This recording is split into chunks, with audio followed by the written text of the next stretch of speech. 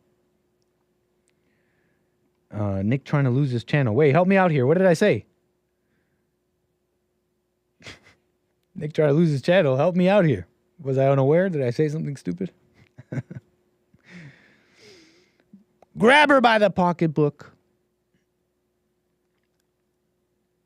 But where was I? Lewis Kaplan. This judge, it goes without, you don't need me to repeat this, but the story itself is, there's the story's right there for you. This guy seemed to have no problem with what's going on with Andrew and all that. And it seems almost similar, no? I think we've seen that a lot, though. Judicial system, these pillars of our society, right? The judicial system. Who are the judges? Who are the politicians?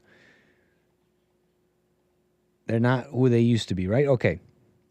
So Jean Carroll, 83 million on this defamation stuff. My apologies if I misspoke earlier. But where was I?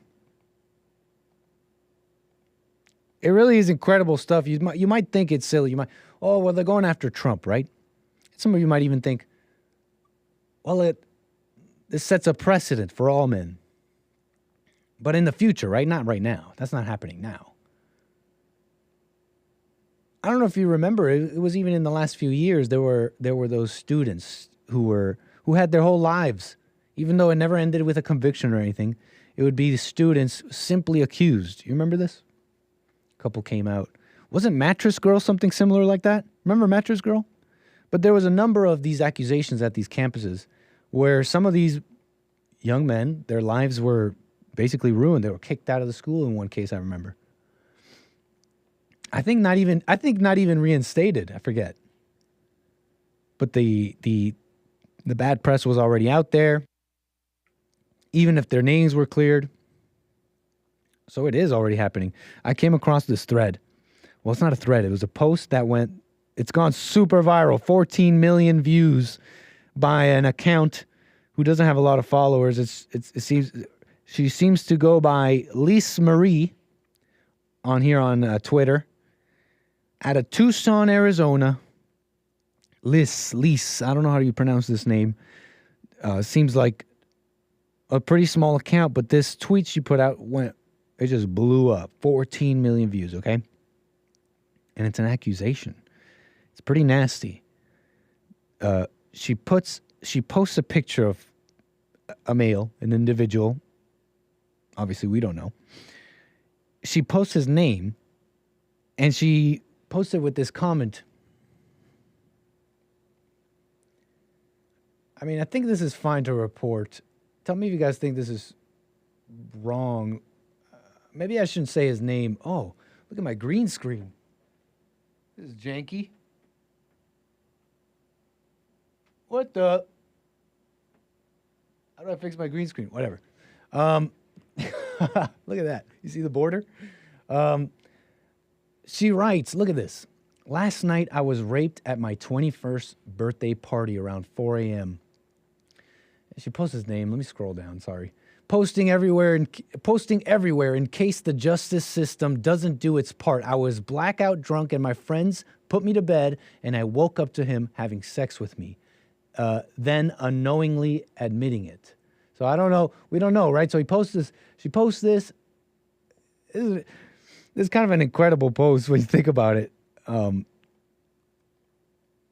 Especially in terms of, don't worry about it. I mean, you'll be crawling under there trying to fix it. When you put it in context with the stop, everything is fake. So why are you typing it? Yes, that's very bold of her.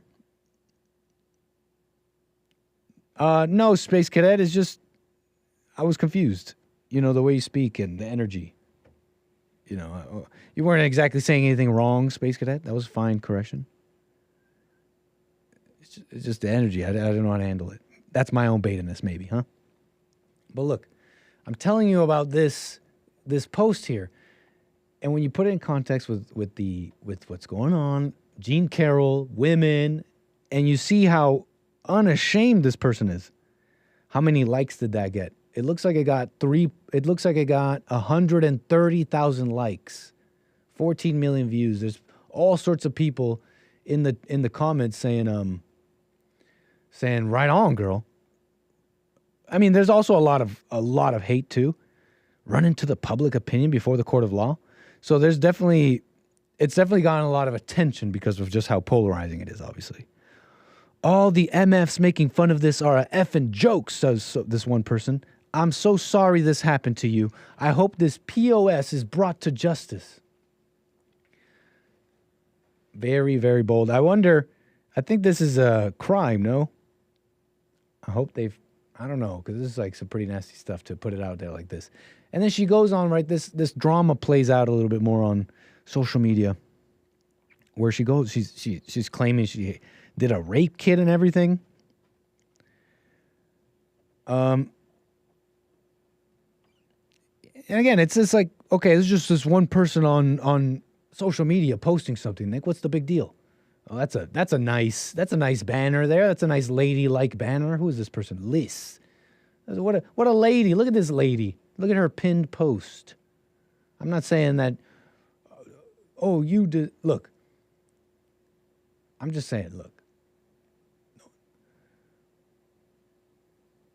It's called provocative for a reason. It's provoking a response. So don't get mad at me when you've provoked a response from someone. But anyways, look, it's dubious to even assume that any such rape even happened. This is a police matter. This has nothing. This is evil. But what's really incredible is to see all the comments and the agreeing. These are the people. These are your jury. These are the people who would judge you. Should you be accused tomorrow? Name and face. And she's at it. You know, she's at it big time. Very rarely, is she white or Latino? I don't know. I think she's Latina. It's just that rarely people you get into those situations out of nowhere. Like, actual rape is like violent, and I think statistically, I don't know, like it can happen randomly and it's totally violent, or it can happen, it's someone you know. That's a strange stat.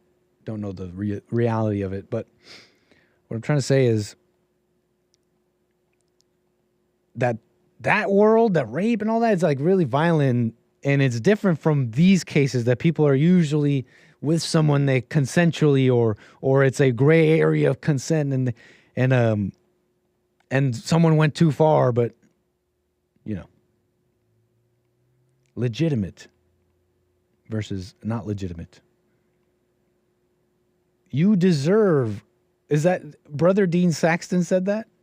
Women who dress like that, you're at least, look, you're provoking stuff. Anyways. What a mess. But she feels no shame in putting that out there. And her assumption is, in case the justice system doesn't do its part. Another assumption spread by evil feminists and media and all this, that an overwhelming majority of rapes don't go untried or whatever like that. Which, let's say that's true. That still doesn't mean you have to believe all women. That doesn't mean that doesn't mean that people don't lie, right? Number one. But number two,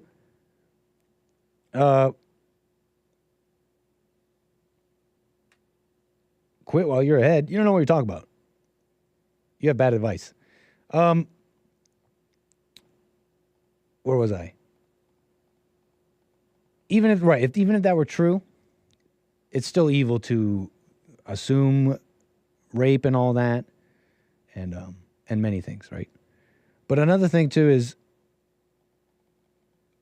that's kind of the nature of violence. What people don't know, what people don't realize, and that, I guess, technology is kind of changing this, but I don't know if police would really want you to know just how easy it is to get away with a crime if you were sufficiently motivated. And most murders and stuff like that, it's usually like emotional, and it's someone you know, and you can piece it all together. And this is obviously nowhere even close to condoning this, but let's say you were to just pick a random person. You see what I'm trying to say here? Someone sufficiently motivated. There's many things that I don't know if the police want you to know just how easy it is to get away with some things. rape included. So that's not in a, just because that happens, that some go, even if many go untried and the people get away, the assumption and mind reading into the hearts of men that it's a misogyny thing is crazy.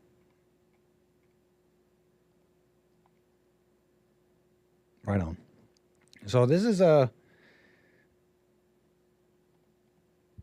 that Me Too stuff, I guess, on steroids.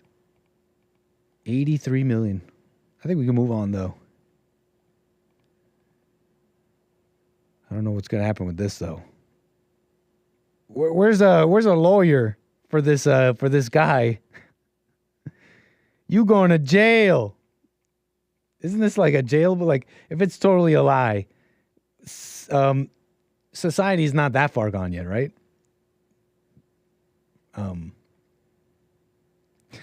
She could go to jail for that. Anyways.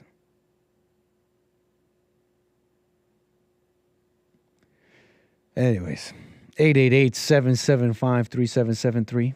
I got Matthew on YouTube. Appreciate that with the 5 coffees. Back to back to back. Says Nick ain't no beta. He actually earns his way. Unlike who? Unlike Z.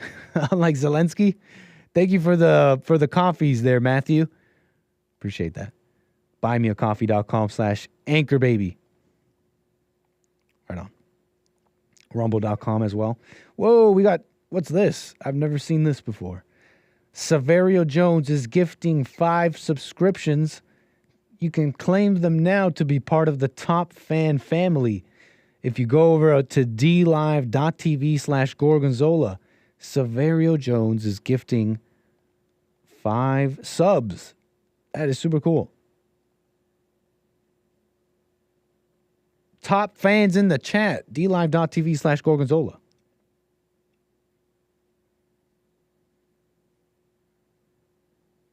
Nice. Okay, what should we do now?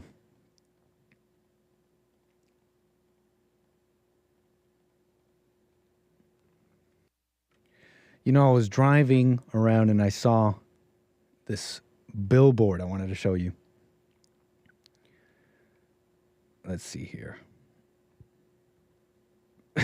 Whatever, Carver.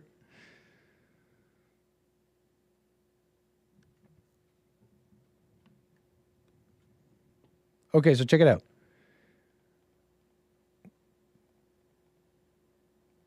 I was driving by this billboard not too far from here. Let me pull it up.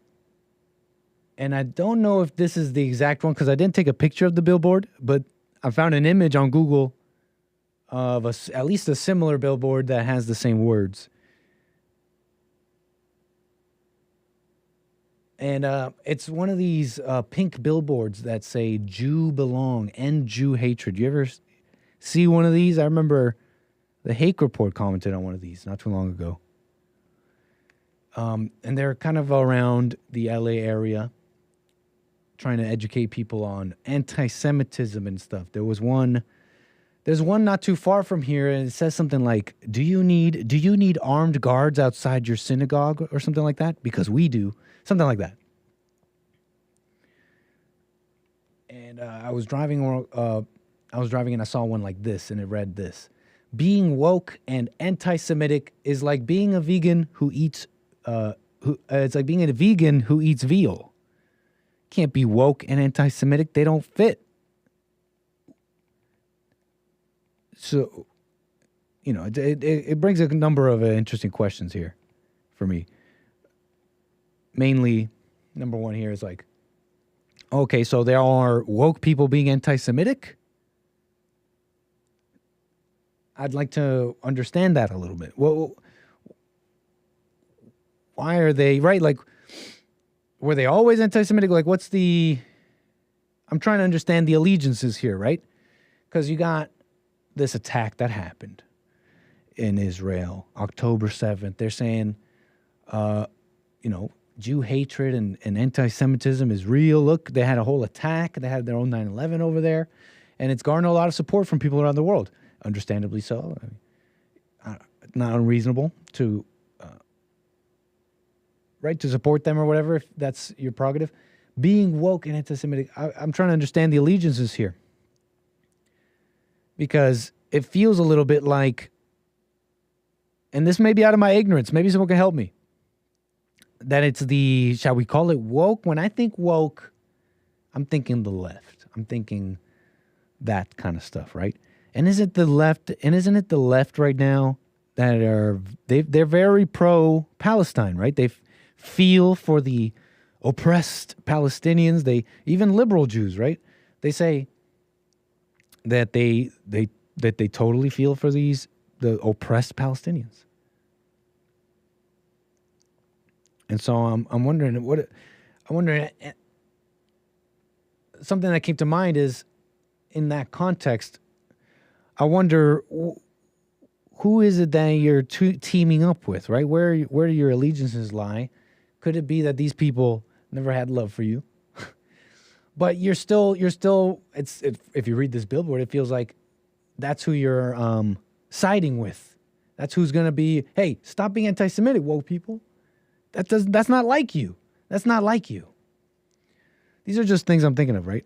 So I go on their website, �𝒐𝒄𝒊𝒂𝒍�g.com, because Jew belong, and I want to learn what they mean, right? They have a section here on anti-Semitism and all that.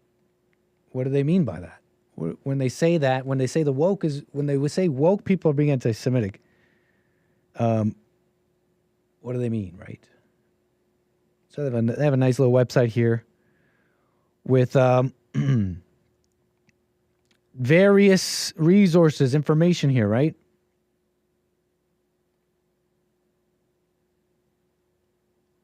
Let me just pull it up here. Apologies, hold on. Anti-Semitism cheat sheet, 10 facts to help you cut through the BS. Okay, boom, boom, where are we? And, they have all over their website, they're explaining anti-Semitism and stuff, and how it's hate, it's hostility towards Jews. They call it racism, though. They say it's racism, it's been around for thousands of years, but based on current events, anti-Semitism is growing in the U.S. and in Europe, which is scary AF, because less than 100 years ago, Hitler and the Nazis killed 6 million innocent Jewish men, women, and children. And they go on to describe anti-Semitism too. They bring up Zionism. They say being a Zionist means you stand for safe and secure Israel, period. And if you don't agree with all of Israel's policies, that's okay, but it's a different conversation. Well, that's pretty reasonable. Right on. Because I've heard people say, well, if you don't support Israel, you're an anti-Semite. Well, that doesn't make sense. But maybe those people were mistaken. Maybe they didn't read this website, because they sound pretty reasonable here. So anyways, you go on their website, they're describing it. They call it racism. They call it all these things. And I realize just how powerful and all-encompassing and perfect this I guess, what do we call it? This metric, this litmus test of anger is. Okay? Let me see if I can break this down. Okay, like what I'm thinking of here. Because you see these people on their website call it scary AF, because it was less than 100 years ago, Hitler. It could happen again because of racism, right? But it's kind of ignoring a couple things here for me. Well, number one, starting it off simple, racism isn't real, right? Racism is a proxy word. It's a false word we use to describe hate. And it's a misdiagnosis. It's not even a good word to really describe what's going on. It misses the mark completely. And it makes people think the wrong thing. It makes people think that people hate you for totally made up reasons, like skin color or something. And it charges people, when you charge people with that word racism, it takes away, in your mind, it takes away any reason and the same reason that you may have to dislike certain things. For whatever reason, wrong or right. And I realize how there's a missing component here. They may be not even wrong about this rising anti-Semitism, because we know it's truly hate. And the world is an angry place, and it feels like America's just getting angrier and angrier. So they may not even be wrong. But this does not really explain the situation. How do you explain? Like, there's a lot of white people who are not happy. And they feel maybe the same way. Like they're what's happening to their country, and you could just make fun of them and outright discriminate and do all sorts of things. When you focus like this and you're like, oh, well, it's anti-Semitism and this has been 100 years ago, it can happen again. You're almost ignoring that you're living in this country with other people and they have similar charges and similar concerns. And you can't explain it all the way with these are just anti-Semites. That would actually make things worse. Think about it. That's why this I don't know, a litmus test or whatever of anger is so perfect. If you're literally, it could be anyone, anybody, man, woman, any race. Anger is evil. If you have not forgiven Hitler in the Holocaust and it orders your, what's going on? I got two people in the studio. Okay. Two people suddenly walked into the studio, made me nervous. If you haven't forgiven Hitler and the Holocaust and all that, we can't really trust you. You're not really someone whose diagnosis on anger and how to deal with all this is really trustworthy. If you believe slavery and you're Jim Crow and you're still suffering today and it's been 400 years to this day, that's anger. You see what I'm saying here, folks? We have a very perfect litmus test. It's kind of too perfect. Zorak90 says they aren't challenging the points that anti-Semites bring up. But where was I? I'm just looking at this like it's a total misdiagnosis. And I'd say to Jew belong, whoever they are, maybe they're just a bunch of liberal Jews. And who knows? There's conservative ones, there's liberal ones. It's confusing to me sometimes. I would say to these ones, though, I don't know what they call themselves. You know, often I'm coming to understand that liberal Jews don't really see themselves as religious. So anyways, that's besides the point. Look, I would say to them, you're teaming up with evil. Aren't you learning? Haven't you learned that they hate you? And they're doing to you, whoever these woke anti-Semites you're charging, they're doing to you what the woke does, what the judgmental people do. Are you surprised they would turn on you?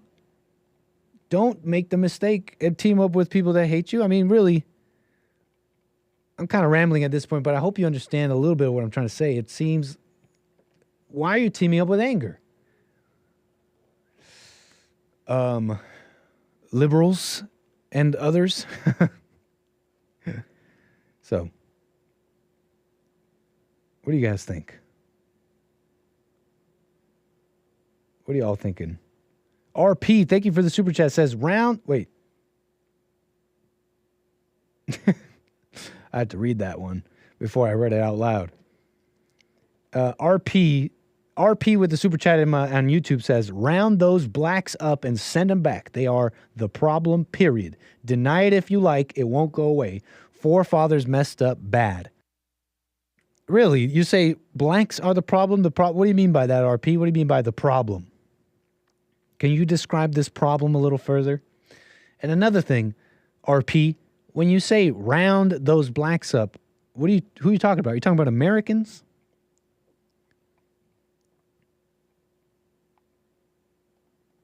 You know what I mean? Are those Americans you're talking about? I don't know. I don't know about rounding them up. I'm not against, segregation is not evil. I don't like all that mess. They talk about those things like it's just inherently evil. I don't like that. But let's chill, RP. What do you mean round? You're talking about rounding up Americans? Because if there's any two races in this country, in my opinion, who should, at least I hope, reconcile, figure it out and work it out, it's the blacks and the whites.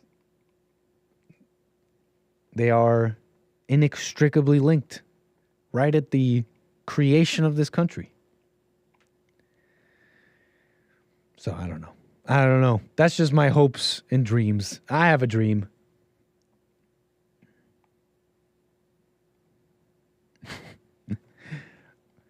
Whatever. Radulaser says, Joel got to stay. RP about to go Hitler on him. Hold up. Whites and blacks have the most in common. Didn't someone say on the Hake Report that it was an interesting comment? Who was it? It was such an interesting comment. The whites have been blacks' greatest allies, if you think about it. I forget how he put it. It was great. Go watch the Hake Report. TheHakeReport.com. We all belong here. This country needs us. Wait, who? Who are you talking about, Terry? Who's we? Who's we all belong here? Hold up.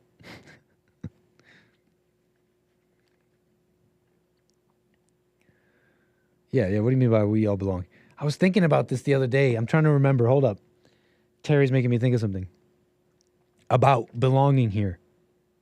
And it came to me. It was so perfect. Because there was people who are really concerned sometimes about what I say about anchor babies and belonging here. And they get all, whatever. Maybe it'll come to me. RP with the super chat coming back, responding, I think, says they are dumb animals, not human. F them. Wow. RP? Are you talking about black people? Are you saying they are dumb animals? What makes you say that? Are you a Christian, RP?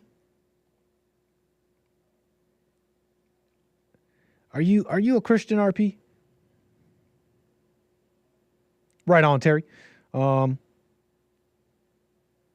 don't know. You teaming up with RP, Terry? You saying you, me, and everybody in this chat, you teaming up with RP? They are dumb animals.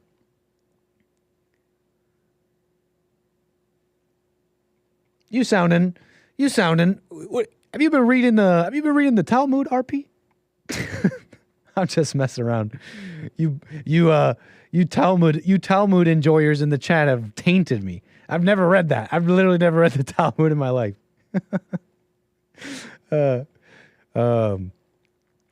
What shall we do? I think we're gonna move on here. RP, put down the Talmud.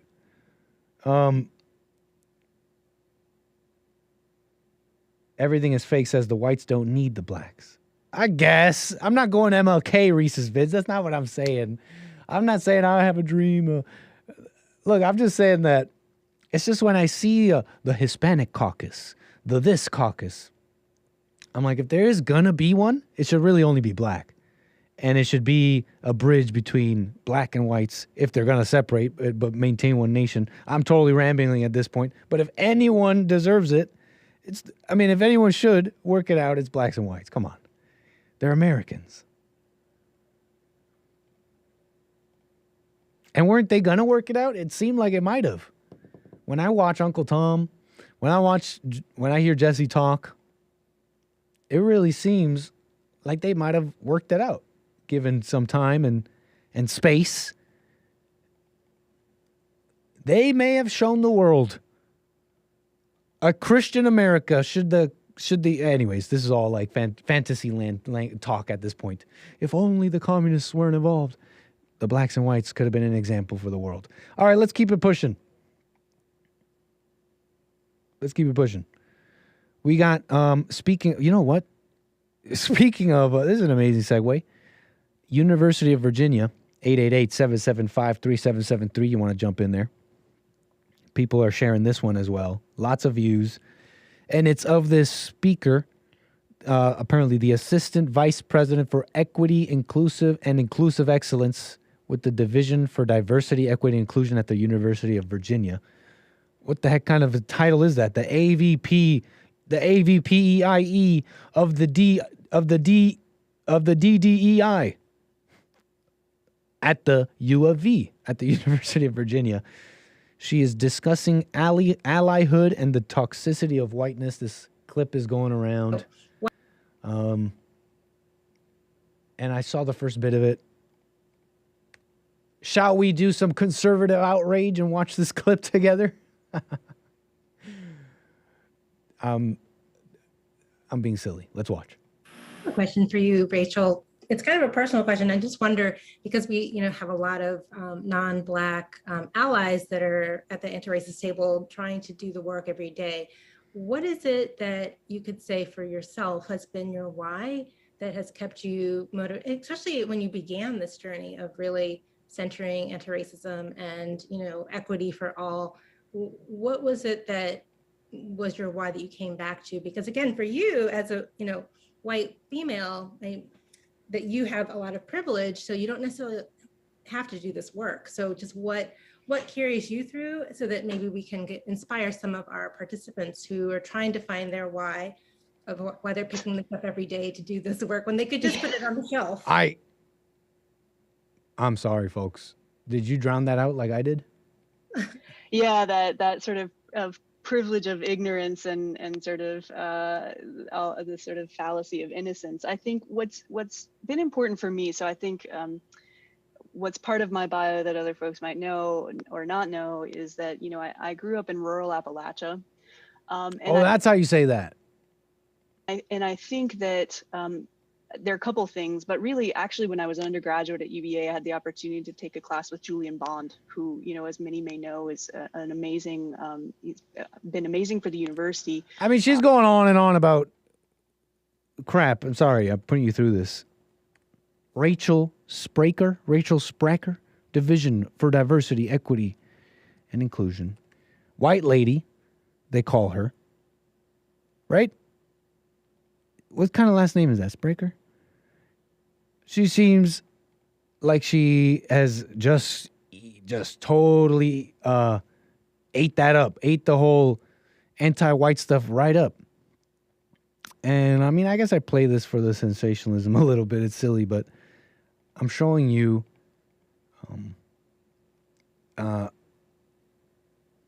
toxic femininity. Well, mainly the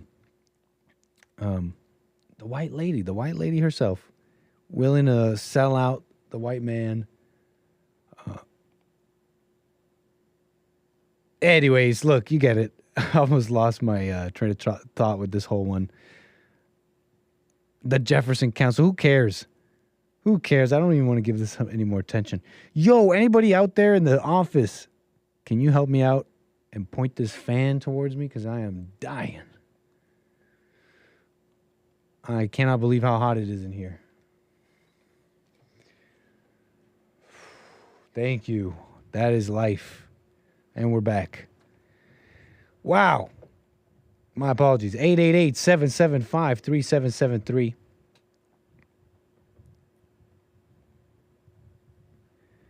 What shall we do? Let's move on from all this. I want to move on from all this. Sincerely. Boom, let's move on. Money is king, says everything is fake.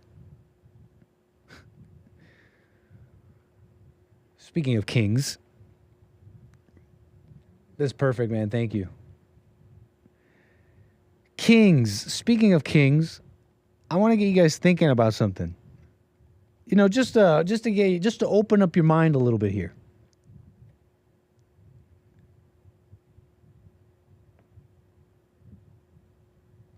See if I can get you thinking differently. Because you love democracy, right? It may not be perfect, but it's what we got, right? Democracy, freedom. Yeah, the subways, they may be a mess, but it's the price of freedom. Trump, yeah, we're going to use the democratic process to elect Trump, and we're going to have 4 years. And then after that, it's like, okay, well,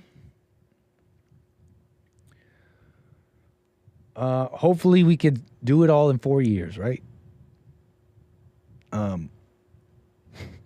Okay, what about this? Some tasks require generations of coordination.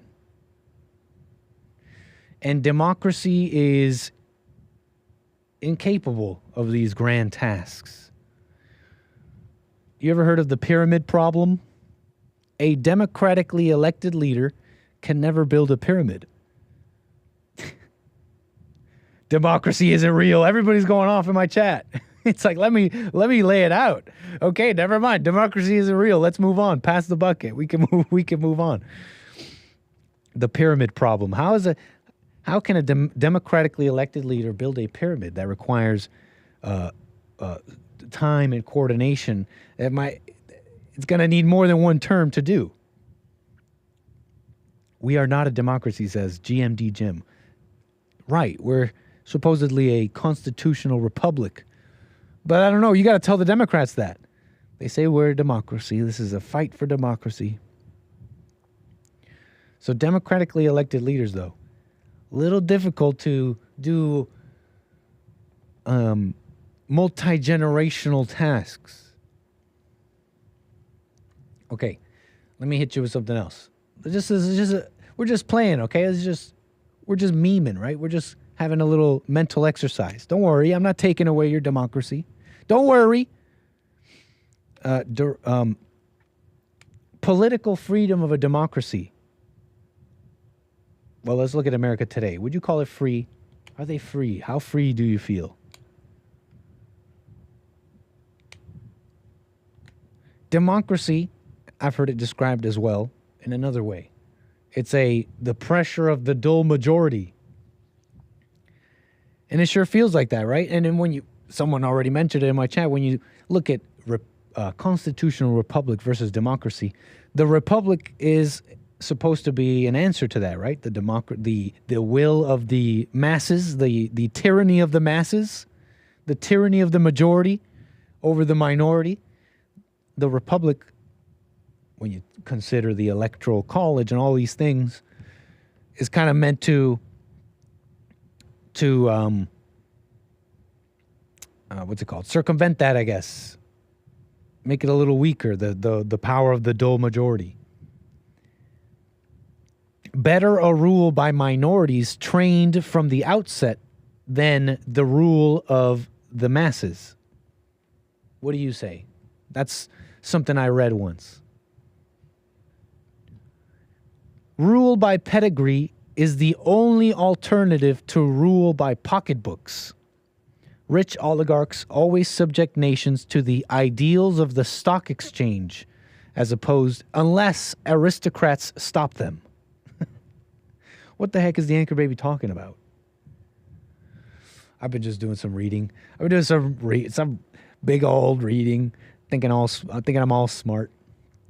I've been reading this stuff, Robert Filmer and Patriarcha, and his arguments on the patriarchy and the aristocrats, and how the West used to govern, as opposed to our democracy today.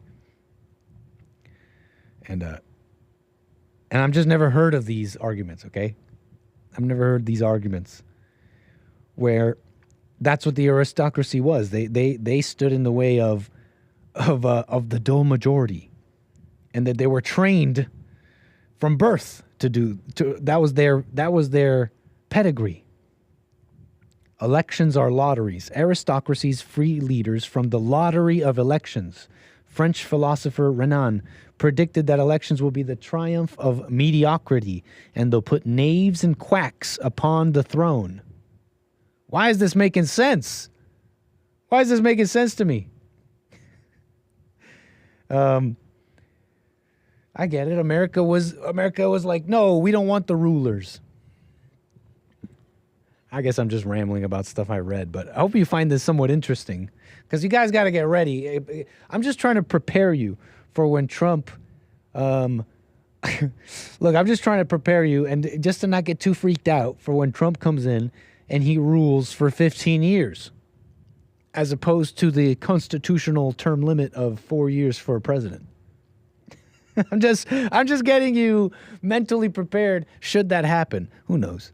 Who knows? I wouldn't be against it. I wouldn't be against that. The case of England. England's leaders were trained for public place from their boyhood, first at home, then at Eton or Harrow, then at Oxford or Cambridge, and then by appointment to arduous minor offices. It was those men who lifted Little England to the top of the world. Shabat in my chat says, we have the rulers. I mean, isn't that a story as old as time? It's been rulers ever since. It's always been rulers. When has it ever not been rulers? Slow is fast. Societies cannot change too quickly because large bodies must move slowly. But what about science progressing rapidly? The analogy breaks down when you understand that society is not a laboratory and men do not submit to vivisection. Science thrives on trial and error. Doing trial and error in political affairs racks up the body counts by millions. Ask Chairman Mao. What do you guys think about all this? This is just some stuff I'm reading. For those that care. I'm just trying to get you prepared, okay? Don't freak out when Trump assumes the throne. I don't know, Nick. I've seen large bodies move at the buffet.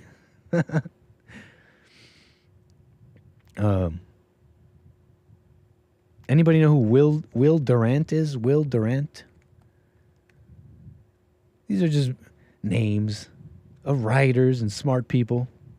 Experts, who knows? American historian and philosopher Will Durant, speaking on aristocracy and stuff. It's kind of what I'm reading about here. Durant defines the aristocracy of the soul, a vigor and yet ease of carriage, a sureness of touch yet in judgment and taste, and yet a readiness of wit, an unassuming dignity and yet an unfailing generosity. That's an interesting description of aristocracy I've never heard. It reminds me a little bit of the If poem, Rudyard Kipling. Was Rudyard Kipling a bit of an aristocrat? English writer and poet, the writer of the If poem. He was also the writer of another poem, The White Man's Burden. You ever heard this one? The White Man's Burden, Rudyard Kipling. Anybody know if Rudyard was a bit of an aristocrat himself, maybe? Maybe we got the wrong idea of aristocracy, huh? A vigor and yet ease of carriage, sureness of touch and judgment and taste, readiness of wit, unassuming dignity, yet unfailing generosity. What was the poem? To not lose your common touch, remember? If you can talk with crowds and keep your virtue, walk with kings, nor lose the common touch, neither foes nor loving friends can hurt you. If all men count with you, but none too much. If you can fill the unforgiving minute with 60 seconds worth distance run, yours is the earth and everything in it. Was he a bit of a... He was a Mason, says everything's fake. Nick saying Rudyard like Kipling. It's Rudyard. My bad. Rudyard?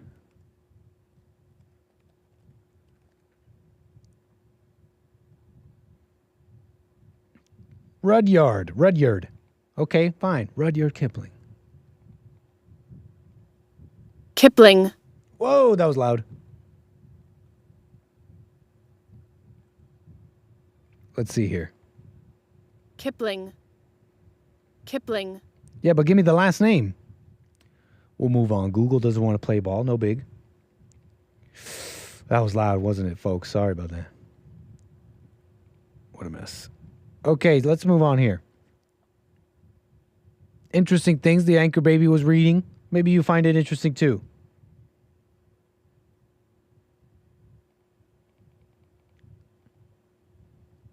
I think that's it here. Oh, check it out.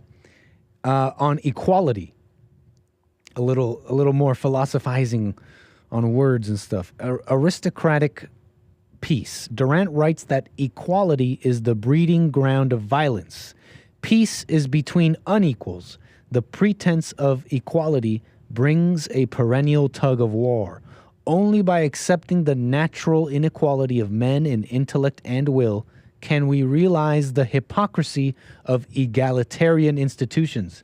Can anyone say liberalism, the liberal world order? Aristocratic peace demands that we do not lie. That's such an interesting... That's just interesting to smoke on, don't you agree? Equality is not even in the Bible, so-called equality. That's how the home gets ordered. And that's why the home is so unstable now, because of this pretense of equality, pretending to be equal. I'm talking about men and women. I'm talking about the home, marriage. Peace is between unequals. The pretense of equality brings a perennial tug of war. You'll forever fight to be equal, to make that lie be a reality.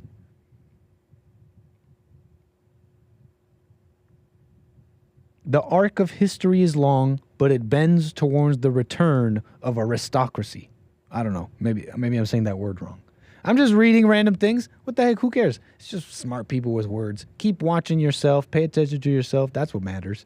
But maybe you found what the anchor baby was reading a little interesting.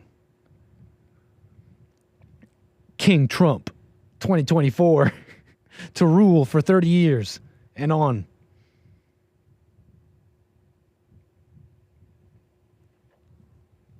What do you guys think? The idea of equality doesn't even make sense. Interesting. I agree, Zorak.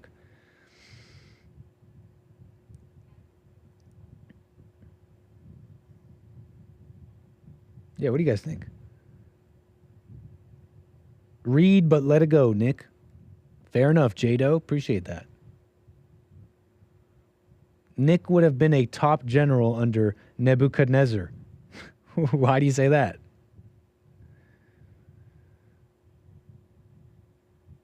Beautiful. Are you hearing like wind right now? Are you hearing that fan, folks, at home? Do I sound like I'm in a... Do I sound like I'm in a... outside? Let me know.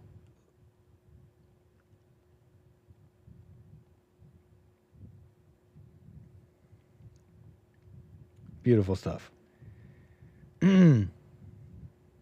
Where do you think these things come from? Equality, the nations all being one. Just saying. Oh, wait, Kevin Howe. That sounds like you might have an interesting comment here. Maybe I'm wrong. The Bible says we are all equal in the Lord's eyes. There's no woman, nor man, nor Jew, nor Gentile. And what does that mean, Kevin Howe? What did the Bible mean? What was the word? What did the word mean when they wrote that? The Bible says in your opinion, I guess. The Bible says we are all equal in the Lord's eyes. Well, that makes sense, right? No woman, no man, no Jew, no Gentile. I don't know. What do you think that means, Kevin Howe? Sounds like we're all spirits, right? We're all spirits. We're not really man, woman. We're not really black. All these things. We're a spirit. The Bible also talks about the order. Man over woman, woman over children. Don't really see a lot of equality there. It might be nice to talk about it with you, though, Kevin Howe. 888-775-3773 or chat away on it. Yeah, what do you mean by that? Equality. It's an interesting thing to talk about. I don't know if the Bible has ever mentioned equality the way the world mentions equality. I'll at least say that. I don't know if I've ever seen that. Because the world believes that physically we are all equal in this way. And that we're equal in our roles, in our abilities, equal in our... They even say in our value. They say in our value. And I'm even dubious of that. Value. What value? I'm not saying some people are more valuable than others. I'm thinking we're not that valuable. We're not all that. Calm down. Reese's vid says that's in a specific context, though, not just a blanket statement. Yeah, so I'm happy to talk about it. It's an interesting statement. 888-775-3773. Anyways, I don't know. You know what's not controversial, I don't think? The border. At least according to some of these stats. 53% of Americans want a border barrier. 61% think immigration is a very serious problem. Take that with a grain of salt, obviously all stats. But I see this a lot. CNN, the left, the right, they all kind of agree that immigration is a top issue and a lot of people care about it. Left, right. Now you're getting Eric Adams, you're getting the Democratic mayors coming out saying it's an issue. Now we got Brian Kemp. Wait, hold on. The governor of Georgia, right? Give me 1 second here. A member of the Republican Party, my bad. So I didn't say he was a Democrat, but I was thinking he was. More than 2 years, we've demanded action to secure our southern border. Answers from the White House about who's coming into our country. We've yet to get an answer. Brian Kemp posted this on his Twitter there, remarking on this story about this, what looks like to be an illegal in this country committing crime, killing actually Americans, I believe. I could be wrong about the killing. My apologies, but look. An illegal immigrant has been charged. Yeah, charged with murder. 22-year-old Georgia nursing student Laken Riley. Georgia Governor Brian Kemp now demanding answers from the Biden administration on the killer's immigration status, writing, quote, "These tragedies are not unique to Georgia. Federal action to secure the border is the only way to holistically address this ongoing crisis and ensure Laken Riley's horrible fate is not replicated across the country." Governor Kemp joins us now this morning on Fox and Friends. Governor Kemp, thanks for being with us this morning. We, of course, want to get your thoughts on this horrific crime. I also... oh, dang, he shared like a 5-minute video. Okay, they're going to get the comments of this people and all that, but you get it. Look, there's an illegal immigrant charged with the murder. They're asking for answers from Joe Biden. Give us the answers, man. Let me just move this around here. You're getting more and more of these calls for answers. Where was I? It seems like the Americans want it. Where was it? Where did my story go? Right. Okay, yeah, here it is. The amazing part of the story is how the administration is saying there is no connection between immigration status and crime. Status and crime. Where was that? That was really the most amazing part. It was somewhere in that clip. The mythical tie, here it is. The mythical tie between immigration and crime is kind of what's in the news cycle right now, with Kemp coming out and saying, oh, okay, Biden, what are you going to do? You're seeing these articles come out, and they're trying to say there is no tie between it, between immigration and crime, with this mythical tie. Opponents of immigration often argue that immigration drives up crime rates, but newly released research from Stanford economist Rand, and his co-authors find that hasn't been the case in America for the last 140 years. For 140 years, immigration has not been there's no link. And Brian Kemp is making this big charge to Biden, saying, well, you're bringing in all these people, and we don't know who they are, and they're criminals. It even harkens back to Trump when he was saying, well, they're sending over not their best, right? They're rapists, they're this and that. Some of them are good people, I think. And so now you get into academia, and they're revealing this big reveal that they're not criminals, actually. I bring this up because I wanted to make this point that may be obvious, but I wanted to just make this. And it kind of fits a little bit with what I was saying about Joy Reid yesterday. And this daring energy, this vibe I get where Joy Reid was basically daring white America, say what you really mean. Tuberville, say what you really mean. You don't want these brown people here. Because And if you don't remember, I was reporting on what Joy Reid was saying yesterday about not needing more babies. You saying Tuberville and Republicans, you guys say we need more babies. What do you mean you need more babies? Look at all this immigration. You mean white babies? Basically daring Tuberville and others to say what they mean, knowing that they won't. This is kind of that same case. Oh, so your problem is with crime? But look, there's no crime. So what's your problem then? I bring this up to say, hey, we should have no fear in saying these things, saying that, no, I don't even care if you bring over a bunch of nice people who are maybe even add to the GDP of America. No. We don't want America to change, to be majority non-white and those things, even if they're nice and all that. You know what I'm saying here, folks?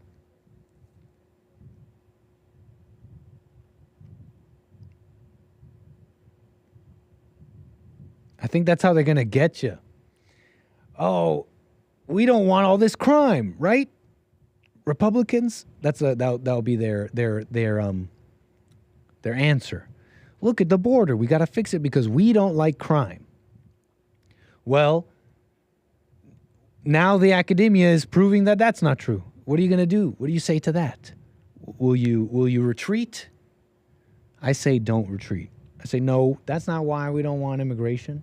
That's not why it's not because of crime. It's because they're not American and they're changing America. Hey, well, you get me. You get me.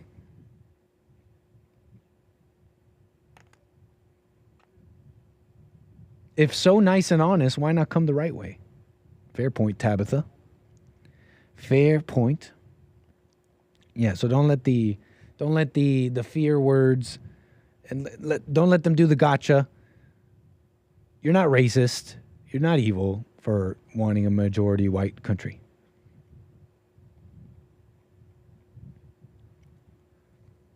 (888-775-3773). What are y'all saying in the chat? You guys are making fun of my sweatiness?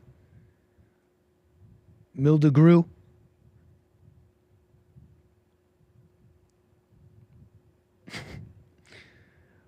I'm a jungle Latino. I don't know what to tell you. I get sweaty. And it doesn't take much. Right on.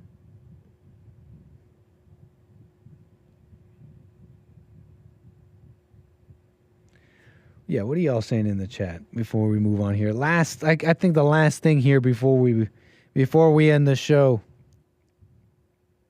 Incredible stuff. What else do we got to talk about? I think we got one last thing here before we move on. On baby girls. You hear about this? Baby girl. New term for men.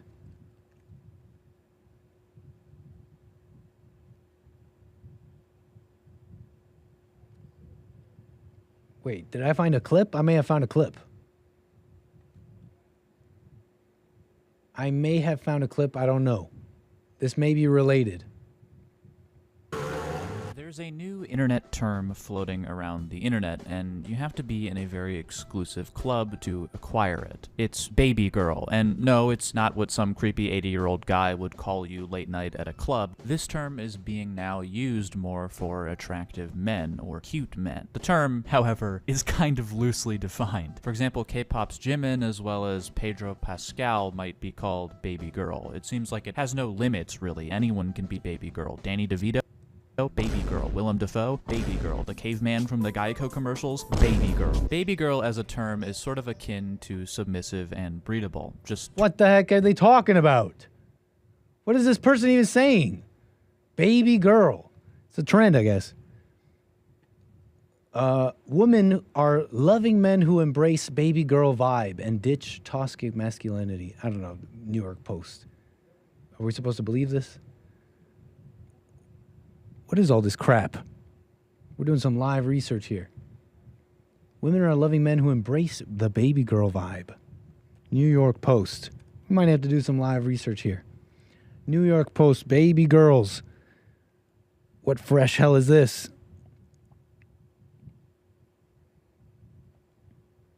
In the last few minutes of the show, why not? We need something filibuster here anyways. The last few minutes of the show. Women are loving men who embrace this. Baby girl is the hottest compliment for men. 26-year-old, 6'5" man isn't what comes to mind for most Americans when they think of a baby girl, but it is for Gen Z. Oh, and this was like on Saturday Night Live, apparently. They name all these actors: Pedro Pascal, Timothée Chalamet. Are you talking about the guy? Are you talking about this guy who was lovingly looking into the eyes of his girlfriend, Kylie Jenner? We played this on the Jesse Lee Peterson show. Do you remember this? Wasn't he the same guy who was looking all lovingly, showing hella PDA with this with that woman, Kylie Jenner? No? Fellas, remember, this is a very bad sign. It means you're trying to keep the relationship alive. You remember? This guy's supposed to be like this, like the youngest like actor heartthrob guy, and he's like getting all this attention. Were movie stars always like this, or were they a little bit more alpha back in the day? Because this is your top movie star guy. This is your top male lead nowadays. It's this guy who was all over Kylie Jenner in that video that was on the JLP show. Not a good sign, fellas. Not a good sign. You're trying to keep something alive that's already dead. It was never there. Just a little warning. Just a little warning. Look, I've said this before. There's this trend. It's like, look at me. I'm so I'm so unafraid and so solid in my masculinity that I'll wear a dress. I'm so solid I'll kiss a man. Look at me. I'm so manly. It's this trend, right? And it really is a trend, and it's coming from the top. It's coming from like Hollywood. I say Gen Z, I'm selling just a little, you know, what do they call it? Unsolicited advice. Maybe I'm wrong. I don't know. I don't know if I'd go along with all that. Like, I get it. I see where you're going with this. I don't know if it's really that, though. It's supposed to be really solid, right? I'm super masculine. I'm so masculine, I don't care. I'll paint my nails. And I think that's it does come off like that to some younger women, but I think you're giving up too much. It's a Faustian bargain. I think some younger women do actually see it sort of like that. They're like, wow, look, he's so stable in his masculinity. But the cost is too great. The cost is too great, young Gen Z. I don't think you know. And I think it's like gay people in Hollywood who got you thinking that this is a good idea, that you're more masculine because you're so solid. I'm so solid, I'll kiss a man. I'm so haven't you seen that? That's kind of the popular culture vibe. I don't know if you've noticed that. That's how you express your masculinity. You see it with some of these celebrities. That is the modern way of expressing masculinity, is to be, I guess, unafraid. It's feminism for men. Interesting point, Chris. I am legitimately attracted to Ben Shapiro, says Terry. I'm not talking about Ben Shapiro. That's not who I'm talking about. Ben Shapiro's he's like a Orthodox guy. He wants to get married, and I mean, he is married, duh. I'm not talking about that. I'm talking about these. Am I hitting here? Am I making any sense? Why are you talking about Ben Shapiro? I'm not talking about Ben Shapiro. I'm talking about these people who say their masculinity is it's unchallenged when they do these feminine things, and so that makes them more masculine. Anyways, I'd say that's a trick, fellas. Don't do it. All right, folks, that's pretty much it from me. What else do we got here?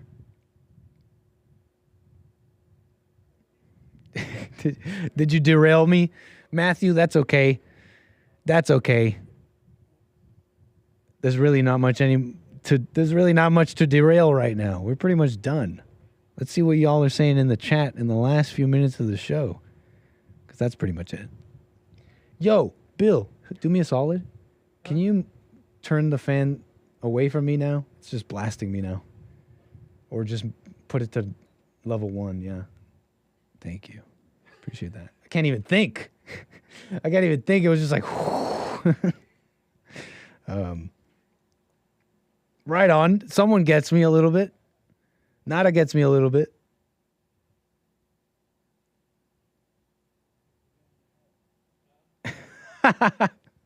Everyone's turning on Terry because she likes Ben Shapiro. She's sincerely attracted to him. Hey, if you're missing the party if you're not in the YouTube chat. That's who I'm talking to right now. Why are you guys incredulous about that? Look. Why is that so strange?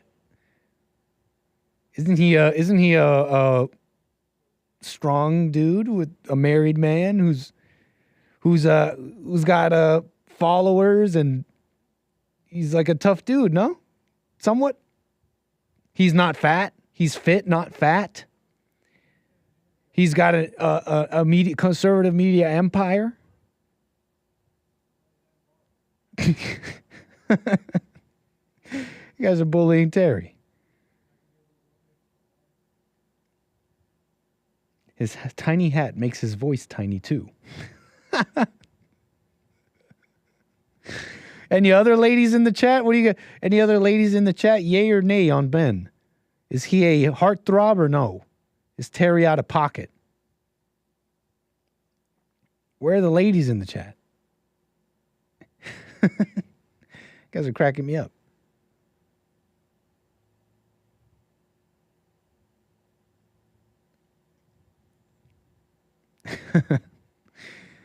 All right, folks, that's hilarious. Hilarity ensues in my chat.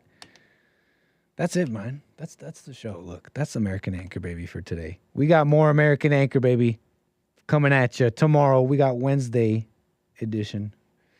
You don't want to miss it. We got Manhood Hour on Jesse Lee Peterson, The Hake Report, and of course, Joel Friday. But that's it from me. That's enough rambling. What else are we going to do here? That's it. We're done. Catch me tomorrow. I will be back. Let me see. Oh, dang, Terry. I don't know. I'm not going to repeat that. I'm going to keep that a secret. I'm going to let you tell him that. Appreciate it, Doctor. Mr. Pink, everything is fake, nada, and everybody who's thanking me right now. I will see y'all tomorrow. Peace. Take care.